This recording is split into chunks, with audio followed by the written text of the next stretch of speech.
Meu nome é Márcia, tenho 26 anos. Há 3 anos atrás, quando eu trabalhava no hotel, recebi uma proposta para trabalhar em Amsterdã, em casa de família. Essa proposta veio de uma senhora que estava hospedada no hotel. Ela era muito elegante e não apresentava nenhuma suspeita pelo jeito de falar, pelo jeito de se expressar. Eu fiquei muito interessada com a proposta, né? Porque ela falou que eu teria possibilidade de ganhar 4 vezes mais do que eu ganhava aqui e ainda dar uma vida melhor para minha família. E ela foi a todo momento dar apoio, foi na minha casa, conversou com os meus familiares, mostrando toda a segurança desse emprego fora do país. Quando eu cheguei no aeroporto, já depois que a gente conseguiu resolver todos os papéis, cheguei no aeroporto e tinha um rapaz me esperando. Lá ele foi bem atencioso, só que quando eu cheguei não era a casa de família onde eu estava esperando chegar. Era uma casa, tipo uma república, onde tinha só mulheres. E aí eu comecei a desconfiar e ficou me enrolando até que eu comecei a conversar com as meninas e percebi que tinha sido traficada e que seria obrigada a me prostituir. A partir desse momento eram agressões, eles obrigavam a gente a fazer uso de drogas. A gente pagava por ter que morar naquele local. Então a gente trabalhava com prostituição e não viu o dinheiro. Tudo que a gente gastava lá era descontado do dinheiro que a gente recebia. E no final a gente não via dinheiro nenhum. E a gente era obrigado a ligar para os familiares, dizer que estava tudo bem, mandar fotos sorrindo. E assim, para eles não desconfiarem, né? Porque eu não podia simplesmente desaparecer durante 2 anos. Mas a gente tinha que dar uma satisfação e dizer que estávamos felizes. Foi aí que eu fiquei 2 anos nessa vida e eu consegui sair. Liguei para os meus familiares que entraram em contato com a polícia e que conseguiram me trazer novamente para o Brasil. Mas até hoje eu tenho sentimento de medo, sentimento de perseguição, porque essa vida que a gente tem lá, de perseguição, de medo, de ameaça o tempo todo. E assim, eu não desejo isso para ninguém. As pessoas têm que tomar muito cuidado com as propostas, com as vantagens que elas têm, porque nem sempre é o sonho que você deseja. E às vezes as pessoas querem te usar para isso. O tráfico de pessoas é um crime internacional que mobiliza muito dinheiro por ano. As estatísticas das Nações Unidas lidam com um número de bilhões de dólares por ano. É uma atividade ilícita muito rentável. Há autores que indicam que seria a segunda atividade ilícita mais rentável do mundo. Outros já colocam a terceira atividade, no sentido de que perderia apenas para o tráfico de drogas e o comércio ilegal de armas. O tráfico de pessoas, ele pode ser, a partir do que o Brasil assinou no Protocolo de Palermo, que é o documento internacional que trata dessa questão do tráfico, na verdade é o deslocamento de pessoas, a entrada ou saída no território nacional para fins de exploração. E a exploração está ligada à questão do trabalho sexual, né, do trabalho escravo e também da remoção de órgãos. O tráfico de seres humanos é um crime de alta complexidade. Dentro do Código Penal brasileiro, nós temos um artigo específico para o tráfico relacionado à exploração sexual, que é o artigo 231A. Esse artigo sofreu algumas alterações por causa da Lei 12.015 de 2009. Salvo engano, o parágrafo 1º e o 2º foram incluídos com essa lei e o caput sofreu algumas alterações. É importante a tipificação desse crime porque o tráfico humano é uma das maiores fontes de renda do mundo. Isso de acordo com a Organização Internacional do Trabalho, a OIT. Então, ele é uma forma de escravidão moderna. Então, esse crime ele fere o princípio da dignidade da pessoa humana, ele judia, especialmente com as mulheres, já que estamos falando especificamente delas, né? Elas perdem o seu direito de escolha, elas perdem o seu direito de ir e vir, elas perdem literalmente a sua dignidade. elas não podem mais agir, elas não são mais seres livres, elas apanham muito, elas sofrem todo tipo de violência física, moral. Então, assim, é muito triste, esse crime é muito triste e ele deve ser combatido de uma forma severa no nosso país. O tráfico de pessoas é um crime que ocorre quando alguém tem controle sobre uma pessoa, ou então ela alicia a vítima para alguma atividade com alguma promessa e no final das contas ela acaba restringindo a liberdade dessa vítima de ir e vir, acaba forçando a vítima a realizar trabalho forçado ou prostituição, ou então em alguns casos até o tráfico de órgãos, ou seja, a pessoa acaba sendo traficada para remoção de órgãos dele ou dela.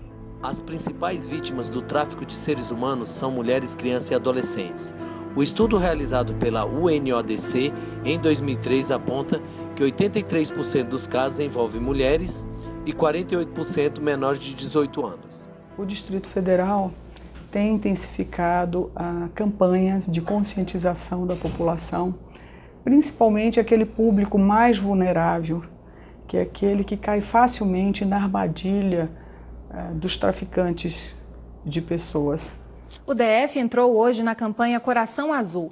Hoje o lançamento da Semana de Enfrentamento ao Tráfico de Pessoas é aqui na rodoviária do Plano Piloto, com uma campanha de conscientização aos moradores do Distrito Federal sobre esse crime. No Distrito Federal, o ano passado, por conta dessas campanhas, detectamos 3 situações, uma delas com relação a 12 jovens entre 12 e 17 anos que estavam sendo levados para uma outra unidade da federação sob a alegação de que iriam jogar em um determinado time de futebol. E os traficantes foram presos em flagrante no aeroporto de Brasília. Eu sempre digo que nós temos no Brasil, para o homem, o que atrai o homem na realidade, o menino, o rapaz, ele na realidade ele faz uma projeção, ele quer ser um jogador de futebol. As mocinhas na realidade ela é atraída por quê? Pelo glamour do desfile de moda e com isso, muitas das vezes ela pode ser ludibriada. A prática alimenta redes internacionais de prostituição, muitas vezes ligadas a roteiros de turismo sexual e quadrilhas transnacionais especializadas. Atualmente, a Secretaria de Justiça e Cidadania do Distrito Federal tem um setor que trabalha especificamente com o enfrentamento ao tráfico de pessoas. E assim como nos outros estados do país, existem esses equipamentos chamados núcleos de enfrentamento ao tráfico de pessoas, dos quais nós, com as nossas equipes multidisciplinares, buscamos executar uma política nacional em âmbito regional. Ao comércio ilegal, à exploração sexual de mulheres, verificamos que existe um fluxo migratório imenso no mundo inteiro, em diversas rotas, em que mulheres se deslocam de um país para outro, geralmente em busca de melhores condições de trabalho. E a questão do tráfico está ligada diretamente a regiões de alta vulnerabilidade social. Então, é verificado que nos locais em que aquelas comunidades têm um difícil acesso a políticas públicas de saúde, de educação, de trabalho, essas pessoas estão mais vulneráveis a aceitarem propostas, na sua grande maioria propostas enganosas, de se deslocarem para outros países. E as pessoas têm sonhos, e quem não busca por melhores condições de vida? É nesse sentido que os aliciadores, eles trabalham na questão de persuadir essas vítimas, a fim de que essas vítimas busquem essas melhores condições. Quando essas mulheres chegam nos países destino, elas se deparam com a triste realidade em que os seus documentos são retidos, essas pessoas não dominam a língua, elas não conhecem a geografia do local e são mantidas sob severas ameaças, tanto em relação a elas como também em relação às suas famílias que ficam no Brasil. Quem será, dona Valesca?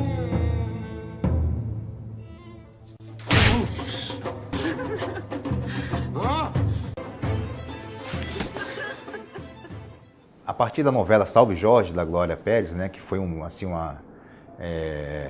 foi um marco, né? Foi uma coisa muito inteligente que a Glória fez, inclusive ela veio aqui, conversou com a gente. A partir daquela novela, as pessoas começaram a ter uma noção, né, do que acontece com as vítimas, né, que vão ao exterior e se submetem à prostituição. As pessoas não tinham essa ideia exata antes da novela, e agora foi muito feliz nessa narrativa dela, porque a partir dali as pessoas começaram a ter uma noção do que pode acontecer a elas quando elas embarcam nessa aventura, quando elas vão para o exterior, com uma promessa às vezes de emprego, ou então até mesmo de prostituição. Foi uma campanha muito feliz, e a partir daí começaram várias outras campanhas, a partir da Polícia Federal, do Ministério das Relações Exteriores, e a demanda de serviço aqui aumentou bastante. O telefone aqui nosso parecia um telemarketing, tocava direto, mas foi uma ideia muito feliz da Glória.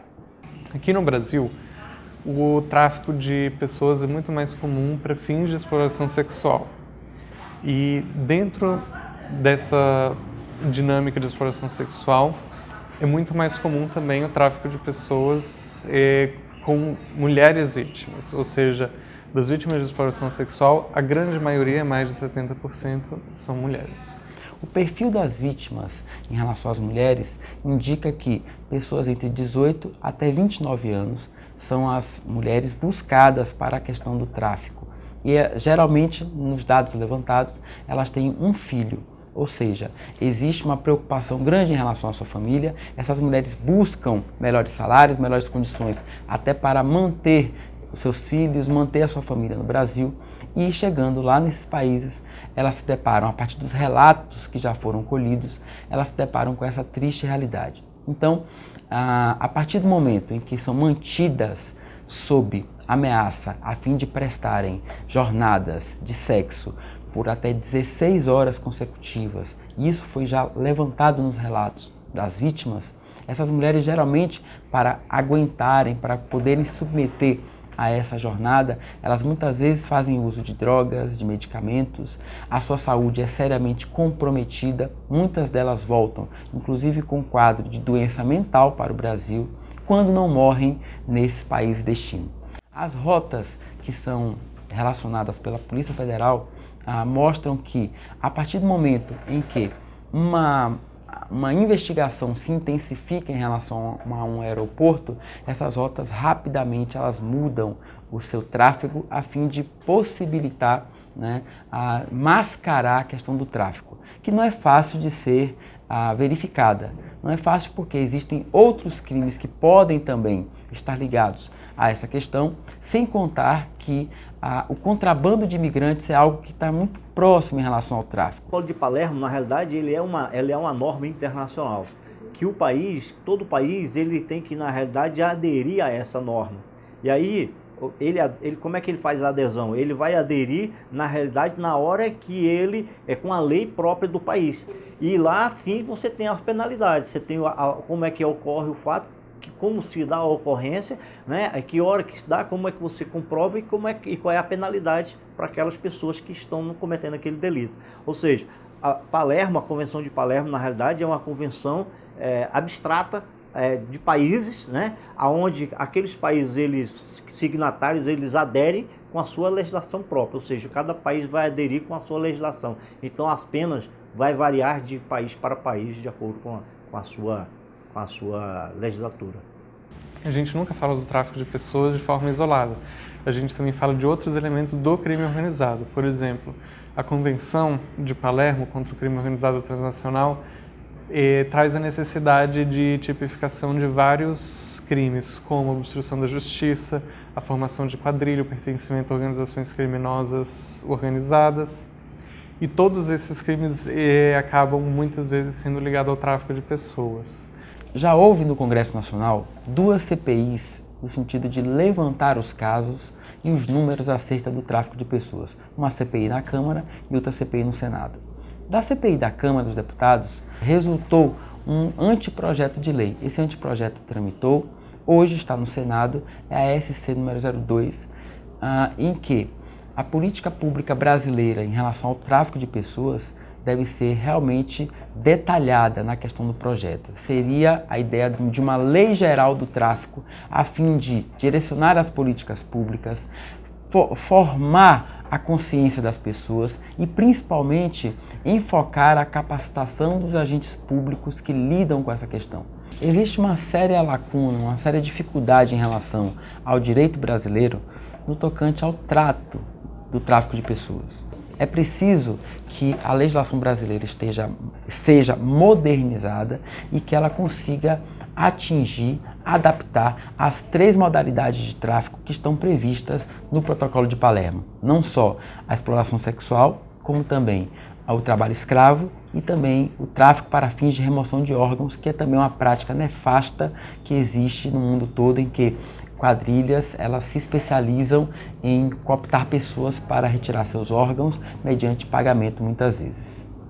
É importante destacar que o projeto de lei que tramita no Senado está em consonância com o protocolo internacional, a chamada Convenção de Palermo, no sentido de que o consentimento das vítimas é irrelevante para a questão da configuração do tráfico. Ou seja, ainda que a pessoa tenha consentido em participar, a legislação brasileira não admite que, em hipótese alguma, seus direitos sejam retirados.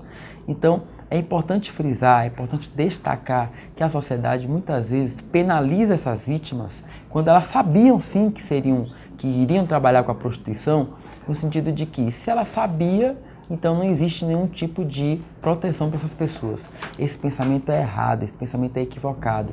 É preciso garantir a todos os brasileiros e brasileiras o acesso aos seus direitos. Então, a partir do momento em que a pessoa, ainda que saiba, vai tratar, da prostituição, os seus direitos não podem ser retirados. A orientação que nós passamos a partir da nossa unidade, depois de muito conversar, a gente faz reuniões e tal, é o senso comum, é sempre desconfiar de propostas tentadoras. Você vai trabalhar num restaurante em Lisboa para ganhar 600 euros por semana. Que a pessoa tenha um insight de pensar o seguinte: eu vou fazer uma pesquisa, ver quanto é que ganha uma garçonete em Lisboa, para ter mais ou menos essa noção.